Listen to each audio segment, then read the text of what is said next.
his game, set and match, Djokovic. He defeats Danill Medvedev for the 3rd time running in an unbelievable 3-set victory. So many twists and turns, and I can't wait to get into it. So let's go over and break down the reasons which led Djokovic to the victory. My name's Henry Tui, welcome to Post-Match Breakdowns, and subscribe if you love tennis. I'm working really hard to keep producing the best tennis content I can, so subscribing would mean the world. But let's get into it and start off with the serve return dynamic. So by 3-3, Djokovic's return, it was clear that it was just putting so much pressure on Medvedev's second serve. Novak's classic return is fast up the middle and right at the feet of his opponent because he finds so much depth with it. And that just means that Djokovic immediately gains the initiative of the point. And particularly behind Medvedev's second serve, his win percentage on that was down to 36% by 3-3, and I think it was down to 31% by the end of the set. So Djokovic was just all over it. And by 3-3 as well, Medvedev had to play twice as many points as Novak at 30 points on serve compared to Djokovic's 16. And there was just so much pressure for Medvedev, and Djokovic eventually broke for a 5-3 lead after a Medvedev error and had the chance to serve out the first set, which he did comfortably to take it 6-3. Yeah, as I said, by the end of the first set, Medvedev's win percentage was down to 31%. So it was absolutely crucial heading into the second set that he maintains a high first serve percentage, because it was the reason he was holding so much despite the second serve, because he was so dominant behind the first serves at 70% serves made and 70% won. These courts are so quick and they really benefit a big first serve, and it was definitely doing its job of keeping Novak at bay. Novak's numbers too were phenomenal on serve, really throughout the match. He was just rock solid and didn't give Medvedev a look in for the majority of the match. But although the serve and return played a huge role in the match, obviously, most points were played in the 0-4 shot category. But obviously many rallies were played, and they were both mixing in some tactics with various success. So for Novak, he was hitting almost 50% of his backhands as slices in the first set. And as Medvedev has very flat ground strokes, when the contact point is very low, he can really struggle to hit up on the ball, and it does force errors from him, so that was quite effective from Novak. Medvedev, on the other hand, went to the drop shot quite a lot in the first set. It did eventually trickle out as Djokovic got his eye in, but it was very useful for a time. But in the second and third set, Medvedev actually went to the net quite a lot, which is quite unusual for him. But he actually found decent success there, and by 4-4 in the second set, he was 5 of 7 at the net. And yeah, it was effective, and it just gave Novak a slightly different look. Not everything from Medvedev was going to be played at the baseline in just a neutral rally. Medvedev could change things up. But as I said, with a large number of these points played in the 0-4 shot category, these tactics didn't play a huge factor in the match because the serve was so dominant.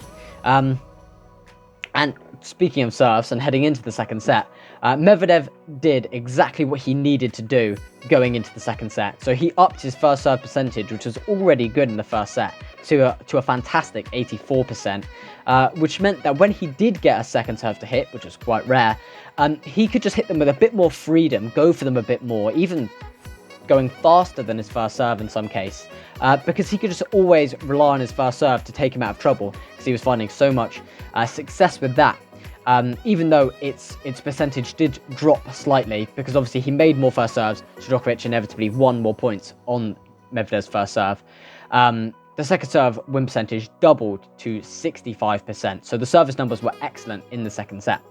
And same with Novak. Novak was identical to the first set, actually, high 80% behind both the first and second serve. Once again, not really giving Medvedev a look in. But Novak hadn't changed his effectiveness, but had changed where he was serving. So in the first set, he had a fairly even split, like 50-50, if he was going tee or wide on both the deuce and the ad court. But in the second set, he was aiming out wide over 70% of the time, clearly looking to abuse Medvedev's deep court positions by angling the ball out wide. And that would put Medvedev in a compromised court position, ideal for a serve and volley. But Djokovic just wasn't really doing it in this match by the second set. And I think that was actually a tactical lapse from Djokovic. because it's an extremely effective play against Medvedev. Medvedev doesn't have the powerful ground strokes to easily pass you when you're at the net. And he doesn't really have the topspin to make a dipping, low, difficult volley. And it is a well-known weakness of Medvedev. Tsitsipas does it and beat him 2 days ago. Kyrgios does it and has won their last 2 meetings. And that's just a few examples. And even Novak in their last match was 19 of 22 at the net. And I just don't really understand why he wasn't doing it today. He looked full of confidence, but he'd only served and volleyed once in the match by the second set at 5-4. And he did that to save a set point, which is very clutch. But I think he should have done it more, especially as he was serving so well. But into the third set, he actually did start to do it more, but still not as often as I think he should have done it. But both of them were serving very, very well, both very solid, as I've said. So it went to a tiebreak in the second set to potentially decide the match. There was an early trade of mini breaks, just poor errors from both, really. But then there was a real lung-busting rally. It was really intense, but for these guys, not a crazy long 30-shot rally. But Djokovic was completely gassed for the entire tiebreak and heading into the third set, so no surprise who won this tiebreak. It was physically the most trained I've seen him since Belgrade, where he was coming back from his long break due to being banned from tournaments and other things like that. He still played some great points, but was just exhausted. Just every point, he was just doubled over, gasping for breath, and just, it was really uncharacteristic of him. And a tired-looking net approach and sloppy footwork on the volley gave Medvedev a 6-5 lead in the tiebreak and his 4th set point of the match. And this time he converted and took the tiebreak 7-5 and the set 7-6. But Novak just absolutely had to get his breath back and recover. But yeah, I'll just go into it a bit more because at the changeover, his arms were shaking. He was pouring water over himself. He was topless, just desperately trying to cool down. Just looked completely not himself. It was just really, really odd. And it was clearly cumulative, but that one point just triggered it initially. And they'd only been going for 2 hours in a best-of-3 match. And there was big question marks over Novak's physicality. But he did seem to recover heading into the third set just a little bit and play some good tennis. But for large portions, nowhere near the level that he had found in the first and second set.